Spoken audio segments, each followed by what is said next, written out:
오늘 말씀 하나님의 영광을 위하여 일하라 라는 제목을 가지고 같이 나눌 때 하나님의 은혜가 저와 여러분에게 모두 임하시길 바랍니다. 공중에서 서커스 공연을 가보면 그 공중 고개사가 그네를 탑니다. 대롱대롱 꼭대기에 매달려 가지고 아슬아슬하게 연기를 하는 거죠. 그래서 이리 가고 저리 가고 이리 가고 저리 가고 관중들이 전부 다 그 꼭대기에 매달려 있는 그 청년을 바라보는 것입니다. 아름답기는 한데 어쩐지 좀 아슬아슬하고 만약에 실수를 하게 된다면 어떤 일이 벌어질까 참으로 그 장면 속에 우리가 빨려 들어가게 되는 거죠. 그러다가 갑자기 이 청년이 휙 하고 날아가다가 손을 팍 놓아버리는 거예요. 그래서 공중에서 회전을 한번 쫙 하는 거죠.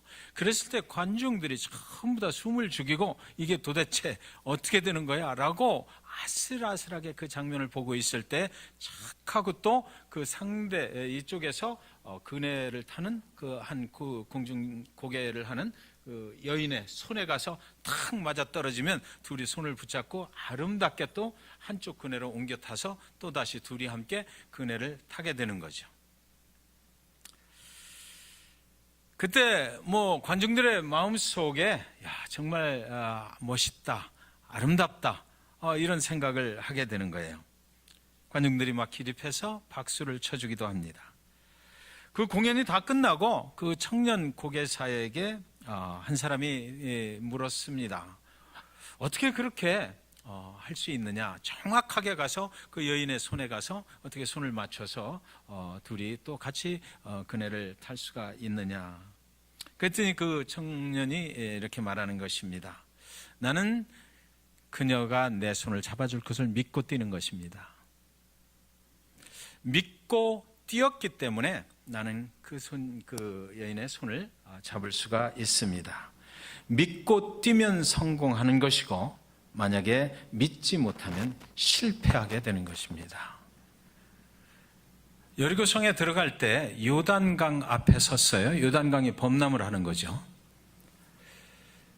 그러니까 여호수아가 그곳에서 하나님께 기도하고 그리고 나서 그들이 이 범람하는 요단강을 넘어갈 방법을 하나님께 구했습니다. 그런데 하나님께서 여호수아를 통해서 주신 방법은 무엇이냐면 그 범람하는 요단 강물에 언약궤를 제사장들이 먼저 메고 들어가서 발을 담그라는 것이었어요. 그래서 여호수아가 제사장들에게 명령을 하죠. 먼저 너희가 하나님의 언약궤를 메고 그 발을 담그라. 그래서 정말 그렇게 했더니 그 범람하던 요단 강물이 깨끗이 마른 땅으로 변해버렸습니다. 그래서 이스라엘 백성들이 이제 한 사람 한 가정 짐승들까지 모두 다 요단강을 마른 땅을 건너가게 되는 거예요. 그리고 나서 다 건너간 후에 이제 여호수아가 다 건너간 후에 한 사람도 빠짐없이 다 건너간 후에 이제 제사장들이 나오시오. 그래서 그들이 나갑니다. 그때 나아갈 때 그 요단강에서 돌 12개를 주었어요. 그리고 그 하나님께서 우리에게 행하신 일을 이제 대대손손 기념해야 되겠다. 그래서 그 12개의 돌을 가지고 나와서 이제 그 비석을 그곳에 세우게 되는 것입니다. 이스라엘 백성들이라면 이제 그 후손들은 계속해서 그 이야기를 듣게 되는 거예요. 그날에 하나님께서 우리를 도우셔서 그 요단의 강물을 마르게 하셨다. 우리가 1세대가 죽어도 또 2세대가 그것을 기억할 수 있도록 됐던 거죠.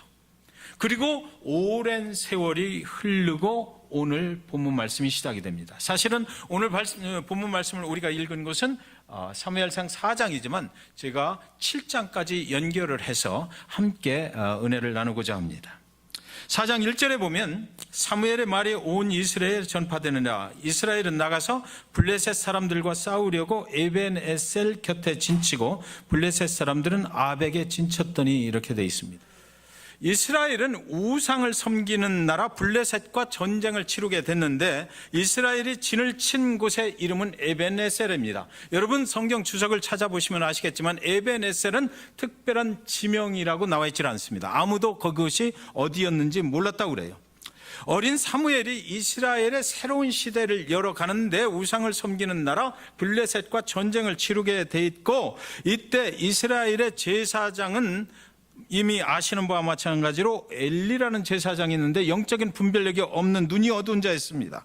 엘리의 두 아들이 제사장의 그 역할을 세습을 해서 대행하고 있었는데, 이때 그 두 아들의 악행으로 인해서 하나님께서 그 엘리 가문을 완전하게 이제 심판해 버리겠다 그러셨던 시대예요. 그때 전쟁이 일어난 것이죠. 제사장이 죄악 가운데 있고 제사장을 세습할 제사장의 두 아들은 하나님을 두려워하지 않았고 믿지도 않았고 신뢰하지도 않았다라는 것입니다. 그런 중에 전쟁을 치르게 돼 있는데, 이때 하나님께서 과연 그러면 이스라엘 편에 서 주실 것인가 라고 성경은 우리에게 묻고 있는 거죠. 이스라엘 백성들이 지도자로부터 모든 백성들의 온전히 하나님을 신뢰하지 않고 있을 때 우상을 섬기는 나라 블레셋과 전쟁이 일어나게 됐다. 그러면 하나님은 누구의 편을 들어주실 것인가라는 거예요. 결과는 불보듯 뻔하다 이거죠. 그 전쟁에서 4,000명의 이스라엘 병사들이 죽임을 당했습니다. 에벤에셀에서 그들은 실패했다라고 성경은 기록해 놓고 있는 거예요. 그리고 4장 3절에 백성이 진영으로 돌아오매 이스라엘 장로들이 이르되 여호와께서 어찌하여 우리에게 오늘 블레셋 사람들 앞에 패하게 하셨는고, 여호와의 언약궤를 실로에서 우리에게로 가져다가 우리 중에 있게 하여 그것으로 우리를 우리 원수들의 손에서 구원하게 하자 하니. 여기 계속해서 나오는 말이 이제 하나님의 언약궤입니다. 이스라엘이 전쟁에서 4,000명의 병사들을 잃고 블레셋에 지게 되니까 전쟁이 끝나고 나서 이스라엘의 지도자들이 함께 모여서 우리가 왜 전쟁에서 졌느냐, 그 첫 번째 이유가 하나님이 왜 우리를 패하게 하셨느냐라고 하나님을 원망하면서 이제 그 회의가 시작이 됐어요. 그리고 나서 그 중에 어떤 사람이 그곳에서 이제 말을 하는 것입니다. 여호와의 언약궤를 신뢰해서 우리에게로 가져와야 되지 않겠느냐. 옛날 우리 선조들이 하는 얘기를 들어보니까 그날에 요단 강물을 건널 때 하나님의 언약궤를 제사장들이 먼저 메고 들어갔더니 그날 하나님께서 그들을 축복해 주셔서 요단강물을 마르게 했다라는 것을 내가 들었다 그랬더니, 다른 또 제사장, 그 지도자가 말하는 것입니다. 나도 들었다. 옳소. 우리가 실패한 이유는 바로 하나님의 언약궤를 들고 나가지 아니하였기 때문이다. 그러니까 이번에 다시 한번 도전을 하는데, 이번에는 하나님의 언약궤를 들고 그 전쟁에 참여하면 분명히 하나님께서 우리를 그 하나님의 언약궤를 통해서 이기게 하실 것이다. 실패한 원인은 어디에 있는가? 우리의 믿음이 아니고 언약궤를 안 들고 나갔기 때문에 그렇다라고 얘기했어요. 여기저기서 옳소 그러면 이번에는 정말 하나님의 언약궤를 들고 나가면 이기게 될 것이다 라고 했던 거죠. 그래서 그들이 다시 전쟁에 나갑니다. 하나님의 언약궤를 들고 나갔어요. 여호와의 언약궤를 앞세우고 나간 이번 전쟁에서는 전번 전쟁에서보다 그런데 더 참패를 당했다라고 성경은 기록되어 있습니다. 무려 3만 명이 죽임을 당해야만 했습니다. 그들이 믿었던 여호와의 언약궤는 작동되지 않았다라는 거죠. 여호와의 언약궤도 블레셋에게 또 뺏기고 말았어요. 엘리 제사장 두 아들이 거기서 죽임을 당하게 됐습니다. 자신의 두 아들이 죽고 언약궤마저도 빼앗기고 말았다라는 그 소식을 들은 엘리 제사장은 앉아있던 의자에서 쓰러져서 떨어져 내려서 그 자리에서 목이 부러져서 죽어버리고 말았습니다. 그것만이 아니에요. 그 두 아들 중에 비느하스의 그 아내가 임신 중이었거든요. 그런데 그 자신의 남편이 전쟁에서 그렇게 죽었다는 소식을 듣고 언약궤도 뺏겼다는 그 소식을 듣고 그 엘리 제사장이 이제 죽임을 당하는 그런 장면을 보면서 이 여인이 그때 아이를 낳아버립니다. 충격으로 나온 것 같아요. 그 낳고 나서 아이는 살아났는데 이 여인이 그 자기가 낳은 아이의 이름을 이사봇이라고 지었어요. 이사봇. 그 이야기가 무엇이냐면, 이사봇은 하나님의 영광이 떠났다. 이 세상에 태어나면서 어쩌면 그렇게 저주스러운 이름을 받아야 했을까? 하나님의 영광이 떠났다. 우리가 예수 그리스도를 믿고 하나님을 믿고 사는데 하나님의 영광이 우리와 함께하지 않는다. 그것은 결국 멸망이라는 거죠. 하나님은 그 하나님의 영광이 떠난 자리에 계시지 않기 때문이에요. 오늘 성경 파노라마 첫 번째 시간 참여하신 분들은 아마 다 아실 겁니다. 하나님의 영광이 드러내는 때가 언제인가? 하나님의 영광이 드러나는 때가 언제라고 오늘 배우셨습니까? 그 반에 들어가셨던 분들. 제가 이렇게 눈동자를 옮기면 자꾸 눈을 다른 데로 적어오시는데, 하나님의 영광이 드러나는 때는 언제라고 거기 돼 있거든요. 네. 네. 할렐루야. 제대로 배우셨네요. 예수의 성품이 우리 삶을 통해서 배어 나올 때 하나님의 영광이 드러난다고 그랬어요. 우리 그리스도인들의 삶 속에서 하나님의 영광을 드러낸다. 예수 그리스도 닮아가서 그 예수 그리스도의 성품이 내 삶에 적용돼서 내 삶을 통해서 누가 봐도 아, 그리스도를 믿는 자네 라고 할 때에 하나님의 영광이 드러난다라는 것이죠. 그러니까 우리가 알고 있는 것만으로 되지 않는 거예요. 그 알고 있는 것을 예수 그리스도의 성품을 내 삶에 적용시킬 때 하나님의 영광이 드러나고, 하나님의 영광이 우리와 함께하면 우리의 모든 삶은 계속해서 승리하게 되어 있다는 거죠. 예. 그것이 하나님의 영광의 의미라는 거예요.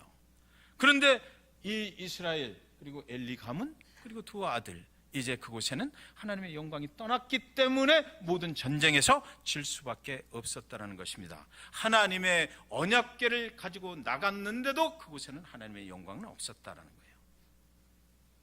하나님과는 관계없이 살았다는 거죠. 하나님의 언약궤를 가지고 있었지만 하나님과는 전혀 관계없는 그런 삶을 그들이 살았다. 하나님의 성품을 따르지 않았다는 것입니다.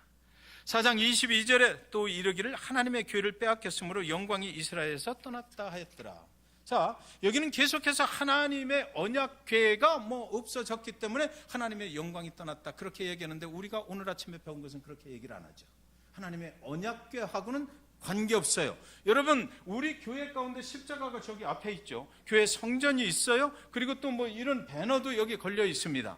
여기 강대상도 있어요. 그러나 강대상이 하나님을 나타내는 것은 아니다라는 거죠. 우리가 하나님 앞에 헌신할 때, 헌물을 드릴 때 그 헌물이 하나님의 임재를 나타내는 것은 아니라고요. 이 강대상은 하나의 상징이고 저 십자가도 예수 그리스도의 상징인 거예요. 저것이 우상화되면 하나님의 영광은 떠난다는 것입니다. 하나님의 언약궤를 들고 가면 뭐가 될 것 같았다? 절대로 아니다라는 거예요. 하나님의 언약궤가 우리를 승리케 만들어주는 것은 절대 아니다 이거죠. 성전을 아무리 좋은 성전, 아름다운 성전을 가지고 있다 하더라도 그 안에 들어와 있는 성도들의 삶이 이 성전 때문에 승리하게 되는 것은 절대로 아니다. 이 성전을 허락하시고 성도들의 삶을 예수 그리스도를 바라보게 하시고 이곳에서 기도하게 하고 찬양하게 하시는 그 하나님을 바라보고 그분에게 믿음을 우리가 드릴 때 우리는 승리할 수 있다는 것입니다. 그걸 우리는 알아야 되는 거예요. 그래서 이스라엘 백성들은 무너진 거예요. 멸망당한 것입니다. 아무리 해도 하나님의 언약궤를 지고 나가도 안 되는 것이에요. 아름다운 십자가 목걸이를 매달고 다녀도 그 안에 예수 그리스도가 없으면 아무것도 아니다라는 거죠. 우리가 차에 아무리 아름다운 십자가 그 형상을 우리가 매달고 다녀도 차 사고가 그것 때문에 안 일어나는 것은 아니다라는 것입니다. 우리의 정체성에 대한 문제가 되는 거죠. 우리가 그리스도를 믿는 것이지 어떤 형상을 믿는 것은 아니다라는 거예요. 형상으로부터 우리가 무엇을 얻는 것은 절대로 아니다. 거기에는 능력이 없다. 그것을 통해서 우리에게 바라볼 것을 알려주시잖아요. 그리스도 예수, 그분이 나를 위해서 어떻게 하셨는지. 에베네셀에서의 두 번의 전쟁은 모두 실패였습니다. 하나님의 영광이 무너진 결과가 있어요. 그 형상 자체를 우상으로 섬겼기 때문이에요. 제사장 엘리 그 아들의 영적 리더십이 무너진 결과였습니다. 영적 분별력이 없으면 다 무너지는 거예요. 그러니까 이때 당시에 제사장 엘리가 그걸 말렸어야 되잖아요. 그렇죠? 4,000명이 죽었을 때 여호와의 언약궤 때문에 그런 건 아니야. 우리의 믿음이 없었지. 4장을 여러분 읽어보십시오. 거기에 기도했다 소리 전혀 나오질 않고요. 오직 여호와의 언약궤 때문에 그랬다는 소리밖에 없어요. 여호와의 언약궤가 살려주는 게 아니거든요. 믿음은 없고 하나님의 언약궤를 우상처럼 품고 다니려 했던 이스라엘의 지도자들의 결정 때문에 있습니다. 전쟁에 나가는데 무당이 와서 여호와의 언약궤를 그려가지고 내 허벅지에 붙여줬다라는 겁니다. 그러면 내가 전쟁에 나가면서 나는 안 죽겠지, 이 부족이 나를 보호해 주겠지라고 생각을 했다라는 거예요. 절대 그런 일은 일어나지 않는다는 것입니다. 그리스도는 그런 부족이 아니기 때문이에요. 그래서 이제 5장이 나오고, 그리고 나서 이제 6장, 그리고 나서 이제 7장으로 가면, 여러분 7장 7절에 보면 이스라엘 자손이 미스바에 모였다 함을 블레셋 사람들이 듣고 그들의 방백들이 이스라엘을 치러 올라온지라 이스라엘 자손들이 듣고 블레셋 사람들을 두려워하여 이랬습니다. 블레셋과 다시 또 전쟁을 하게 됐는데요, 이스라엘은 블레셋이 두려웠어요. 먼저 졌으니까. 전쟁을 할 때마다 블레셋이 이겼거든. 그러니까 굉장히 이스라엘이 이제 하나님을 믿는 백성인데도 불구하고 우상의 나라를 두려워하게 됐던 거예요. 그런데 이번에는 이 전쟁에는 영적 분별력이 없었던 엘리 제사장의 가족들이 없습니다. 이미 죽고 말았어요. 하나님을 업신여기던 엘리의 두 아들도 없어. 대신에 새로운 선지자 누가 있어요? 사무엘이 이때부터 이제 이 전쟁의 앞장을 서게 되는 것입니다. 7장 5절에 사무엘이 이르되 온 이스라엘은 미스바로 모이라. 내가 너희를 위하여 뭐한다고요? 여호와께 기도하리라 하매, 7장 6절에 그들이 미스바에 모여 물을 기로 여호와 앞에 붓고 그날 종일 금식하고 거기에서 이르되 우리가 여호와께 범죄하였나이다 하니라. 사무엘이 미스바에서 이스라엘 자손을 다스리니라. 또 7장 8절에 가보면 이스라엘 자손이 사무엘에게 이르되 당신은 우리를 위하여 우리 하나님 여호와께 쉬지 말고 부르짖어 우리를 블레셋 사람들의 손에서 구원하게 하소서 하니, 사무엘이 젖 먹는 어린 양 하나를 가져다가 온전한 번제를 여호와께 드리고 이스라엘을 위하여 여호와께 부르짖으며 여호와께서 응답하셨더라. 4장하고는 완전하게 틀려요.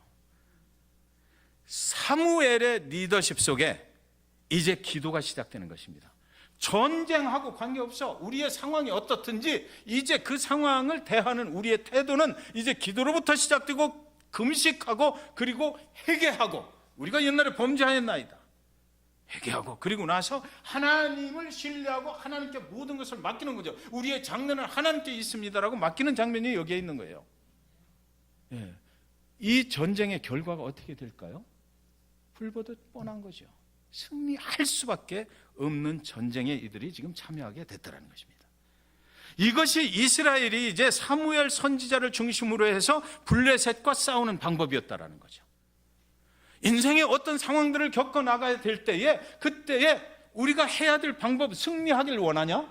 승리하길 원한다면 이렇게 해야 된다라고 성경은 지금 저와 여러분에게 말씀하고 있어요. 사무엘이 기도해요. 이스라엘 모든 백성들이 금식하는 거 쉽지 않죠. 자기 생명을 걸고 하나님 앞에 나아간다는 것입니다. 그러니까 전쟁에는 우리가 나가서 싸울 테니까 사무엘 당신은 여기서 계속해서 기도하세요 이랬어요. 저 말씀이 그래요. 사무엘 선지자한테, 어린 사무엘에게 당신은 전쟁에 나올 필요 없어요. 계속해서 기도만 하십시오. 계속해서 기도만 하고 우리가 나갈게요. 나가서 싸울 테니까 당신은 계속해서 뒤에서 기도로 뒷받침을 해주세요 그랬어요. 그리고 회개하고 번제로 예배를 드렸습니다. 계속해서 예배하는 거예요. 전쟁에 나가기 전에 모두 함께 하나님을 의지하자라고 아주 단단히 결속들을 했던 거죠. 뒤에서는 사무엘이 계속하고 기도하고 있었다. 그 결과가 7장 10절에 사무엘이 번제를 드릴 때에 블레셋 사람이 이스라엘과 싸우려고 가까이 오매 그날에 여호와께서 블레셋 사람에게 큰 우레를 발하여 그들을 어지럽게 하시니 그들이 이스라엘 앞에 패한지라. 이스라엘이 승리했다는 것입니다. 누가 싸웠어요? 여호와께서 싸웠다는 거예요. 실제 전쟁에서 손 하나 까딱할 필요가 없었다는 거예요. 왜냐하면 여호와께서 블레셋을 치셨기 때문이에요. 여호와께서 하셨다. 예배드리며 회개하고 기도하는 것은 이스라엘이 했어요. 전쟁에서 싸우시는 분은 여호와께서 싸우셨다는 거예요. 그들은 손에 피 한 방울 묻히지 않고 칼 한 번 휘둘러 보지 않고 승리를 얻게 되었다는 거죠. 그리고 사랑하는 여러분, 이스라엘은요 7장 12절에 보면 사무엘이 돌을 취하여 미스바와 센 사이에 세워 이르되 여호와께서 여기까지 우리를 도우셨다고 그 이름을 뭐라고요? 에베네셀이라 하니라. 4장에서 에베네셀의 실패, 5장 6장 건너뛰고 7장에서 똑같은 블레셋을 상대로 에베네셀의 승리를 여기 선언하고 있는 것입니다. 두 에베네셀의 모습을 우리는 지금 보고 있는 거예요. 전쟁을 이기신 하나님을 기억하려고 기념비를 에베네셀에 세웠습니다. 에베네셀의 뜻은 뭐냐면 여호와께서 여기까지 우리를 도우셨다라는 뜻이에요. 실패한 에베네셀 그리고 승리한 에베네셀. 우리는 알죠. 이제 어떻게 해서 실패했고 어떻게 했을 때 승리했다. 에베네셀의 실패와 승리의 의미를 우리는 알 수가 있어요. 하나님을 마치 우상처럼 부적처럼 요술 방망이처럼 생각했을 때는 실패. 하나님의 영광은 그들을 떠났고, 근데 7장에서 똑같은 에베네셀에서 똑같은 블레셋과의 전쟁에서 승리, 그 승리의 원인은 무엇이냐면 7장 3절 5절 다시 한번 읽어드리면요, 사무엘이 이스라엘 온 족속에게 말하여 이르되 만일 너희가 전심으로 여호와께 돌아오려거든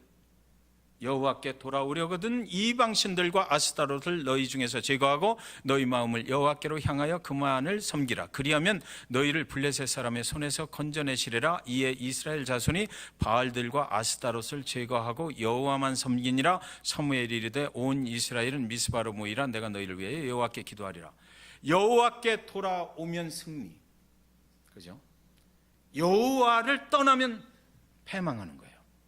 그래서 여호와께 돌아오는 방법은 이방신들과 아스다롯을 너희 중에서 제거하고 하나님을 우상화시켜서 믿는 거, 그런 거는 블레셋과 똑같은 거죠. 그런 것들을 제거하라는 것입니다. 우리 안에 죄악된 모든 것들, 부적들을 제거하라는 것이에요. 우리 안에 전통적으로 끊을 수 없는 것, 하나님이 싫어하는 것 있으면 완전하게 버려야 된다는 것입니다. 이것이 하나님의 방법이라는 것입니다. 4장에서는 여호와께 돌아오지 않았어요. 여호와의 언약궤만을 이용하려고 했습니다. 하나님을 이용하려고만 했어요. 여호와께 돌아오는 것이 무엇이라고 생각하십니까? 역시 성경 공부반에서 오늘 아침에 호세아서 6장 1절에 그게 나와 있더라고요. 오라 우리가 여호와께로 돌아가자. 여호와께서 우리를 찢으셨으나 도로 낫게 하실 것이요 우리를 치셨으나 싸매어 주실 것이다. 여러분, 우리가 여호와 하나님을 우상화시켜서 믿을 때 있었어요. 저도 보면 하나님을 떠날 때도 있었고 믿음이 약해지면 굉장히 그런 실수를 범하게 돼요. 그런데 오늘 호세아서 6장 1절 말씀은 우리가 여호와께로 돌아가자. 하나님은 그 실패했던 상황조차도 싸매 주시는 하나님이시다. 여호와께 돌아오게 하신다는 거예요.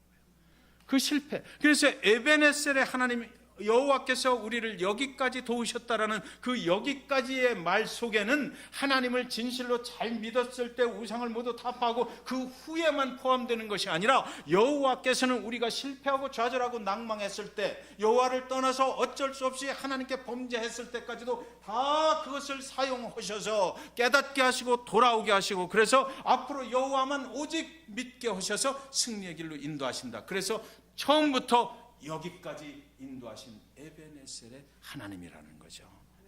하나님은 그것까지도 우리의 상처를 다 싸매 주시는 하나님이시다라는 겁니다. 우리 교회 어떤 성도님이 이런 말씀을 하셔서 제가 참 들었습니다. 어떤 성도님이 천국 문 앞에 이제 이르렀는데 예수님이 그렇게 말씀하시더래요. 너 나를 잘 아니? 그러보니까 이 성도님이 얘기하는 거야. 당신 얘기 많이 들었습니다. 천국 문 앞에서. 천국에 들어갈까요? 못 들어갈까요? 예수님을 들은 것만으로 천국에 들어가지 못하죠. 예수님의 성품을 우리 삶을 통해서 나타낼 정도가 돼야 들어가는 거지. 들었다면 믿어야 되거든요. 들은 것을 믿어야 돼. 우리 삶으로 증명해내야 된다고요. 드러내야 돼요. 믿음으로 연결이 되어야만 우리 인생에 드디어 하나님의 능력으로 역사하시는 그 일이 일어나게 된다는 것입니다. 들은 것만 가지고 안 된다. 주일 예배에 가끔 오셔서 예수 그리스도에 대해서 듣고 가는 정도로는 천국 문 앞에서 안 열린다는 거예요. 그렇죠? 들은 것만 가지고 안 돼요. 사랑하는 여러분, 그래서 저는 저와 여러분과 우리 교회가요, 여호와를 믿으심으로 승리할 수 있게 되시기를 진심으로 축원드립니다. 때때로 실패한 흔적들을 우리는 가지고 있습니다. 기도하지도 못하고 하나님을 진실로 예배하지도 못하고 우상처럼 부적처럼 하나님 이렇게 가끔 내가 교회에 들렸다 가면 하나님께서 나를 보호해 주시겠지라고 그렇게 생각했던 그런 시절들도 있어요. 내가 정말 그리스도인으로 살지 못했던 그런 기억들을 우리는 삶의 흔적 속에 가지고 있습니다. 그러나 우리는 그 기억들을 통해서 이제는 좀 더 하나님을 의지하고 신뢰하는 자리로 나아오게 된 것 아니겠느냐고요. 누구든지 처음부터 믿음이 좋았던 자는 없어요. 에베네셀의 실패를 경험한 후에 우리는 에베네셀의 승리로 나아가게 된다는 것이에요. 사랑하는 여러분 중에 혹시 아직도요, 혹시나 에베네셀의 그 실패의 자리에 계신 분이 계시다면 이 시간 회개하고 하나님 앞으로 나아가시기 바랍니다. 사랑하는 여러분, 솔직히 저는 왜 하나님이 아브라함에게 축복의 약속을 하신 후에 25년 동안이나 그 약속을 미루셨는지 저는 알 수가 없습니다. 저는 그것까지는 알지는 못해요. 이해가 되지 않죠. 왜 그랬는지 저는 그것을 알 수가 없지만, 그러나 사랑하는 여러분, 저는 분명히 아브라함의 믿음의 결론은 확실히 알 수 있습니다. 그런 모든 과정들 통해서 그의 믿음대로 하나님의 약속대로 일이 이루어졌다는 거예요. 그러니까 하나님은 우리의 믿음을 절대로 저버리시는 분이 아니고, 그리고 하나님의 약속은 절대로 우리를 외면치 아니하시는 그런 하나님이다라는 것입니다. 교회가 부적이 아니고 강대상도 부적이 아닙니다. 십자가가 부적이 되어서는 안 돼요. 사랑하는 여러분, 그렇다고 해서 여러분이 교회에 나오시지 않아도 된다는 이야기는 아닙니다. 하나님은 하나님의 성전에서 기도하고 찬양하고 하나님의 말씀을 읽는 자들에게 더욱 가까이 하실 것이에요. 이스라엘 백성이 그렇게 했던 것처럼 여러분 계속해서 한번 기도해 보시지 않겠습니까? 계속해서 한번 주님을 신뢰해 보시지 않겠습니까? 계속해서 하나님께 모든 것을 한번 맡겨보시지 않겠습니까? 그렇게 한번 1년만 한번 해보시지 않겠습니까? 너무 길어요? 네. 아니, 평생을 그렇게 한번 해봐야 되지 않겠어요? 네. 여러분의 인생에 불행한 일들이 그렇게 하면 일어날까요? 새벽마다 나와서 하나님의 성전에서 기도하면 여러분의 인생에, 여러분의 가정에 불행한 일이 일어날까요? 하나님의 말씀을 매일같이 묵상하고 하나님의 말씀으로 예배하는 일을 계속해서 1년을 행할 때 그 1년 동안에 우리 가정에 정말 불행한 일들을 만나게 될까요? 우리 건강에 문제가 생기게 될까요?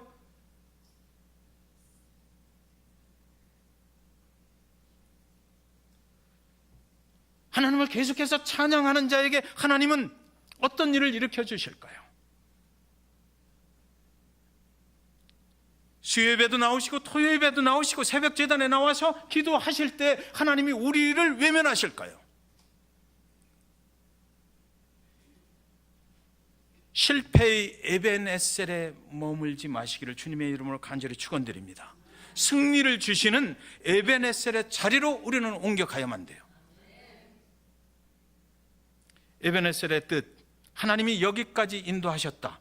그 속에 실패의 자리가 들어있어요. 그런데 하나님은 에벤에셀을 말씀하실 때 거기에 머무는 건 좋아하시질 않아. 하나님께 회개하고 하나님 앞에 기도하고 전심으로 하나님만 믿겠습니다라고 하나님을 의지하고 이제 승리의 에벤에셀의 7장의 에벤에셀의 자리로 옮겨가는 것을 하나님은 원하시기 때문에 오늘 사무엘상 이 말씀에서 4장과 7장이 그렇게 연결이 되어 있다는 것입니다. 화살을 당길 때요, 이렇게 당기잖아요. 화살을 정확하게 잘 목표로 한 곳에 맞추려면 뒤로 끄집어 당겨져야 됩니다. 우리 인생 살다가 하나님께서 뒤로 끄집어 당길 때가 있는 거예요. 어렵고 힘들죠. 팽팽하게 당겨야 되니까. 그러나 하나님이 원하시는 정확한 목표에 우리가 도달하게 하기 위해서 하나님은 우리 인생을 찢어 놓으실 때가 있다고요. 당기실 때가 있어요. 괴롭고 힘들지만 그 하나님의 당기심을 따라가고 거기에 순종할 때 정확한 목표에 하나님이 원하시는 축복의 자리에 우리가 꽂힐 수가 있단 말이죠. 우리가 하나님 앞에 맡긴다고 하는 것은 당길 때도 맡기는 것이고 그냥 하나님이 쏘는 대로 쫓아가야만 되는 거죠.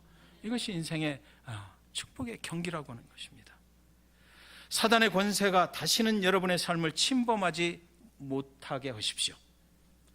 모든 잃어버렸던 모든 것들이 회복되게 하셔야 됩니다. 7장 13절 14절을 마지막으로 마치도록 하겠습니다. 이에 블레셋 사람들 같이 한번 읽을까요? 시작. 이에 블레셋 사람들이 굴복하여 다시는 이스라엘 지역 안에 들어오지 못하였으며 여호와의 손이 사무엘이 사는 날 동안에 블레셋 사람을 막으심에 블레셋 사람들이 이스라엘에게서 빼앗았던 성읍이 에그론부터 가드까지 이스라엘에게 회복되니 이스라엘이 그 사방 지역을 블레셋 사람들이 손에서 도로 찾았고 또 이스라엘과 아모리 사람 사이에 평화가 있었더라. 아멘. 모두 다시 찾았다. 모든 것이 회복됐다. 그리고 평화가 임했다. 이것이 하나님이 4장의 에베네셀에서 7장의 에베네셀로 인도하신 그 뜻이다라는 것입니다. 우리는 모든 것 회복되게 될 것입니다. 어떻게 하면? 하나님께 순종하면, 하나님을 믿으면 그렇게 되는 거예요. 저와 여러분이 믿음으로 나갈 때 여러분의 가정 그리고 삶의 모든 터전들이 이런 축복이, 승리가 임하시기를 주님의 이름으로 간절히 축원드립니다.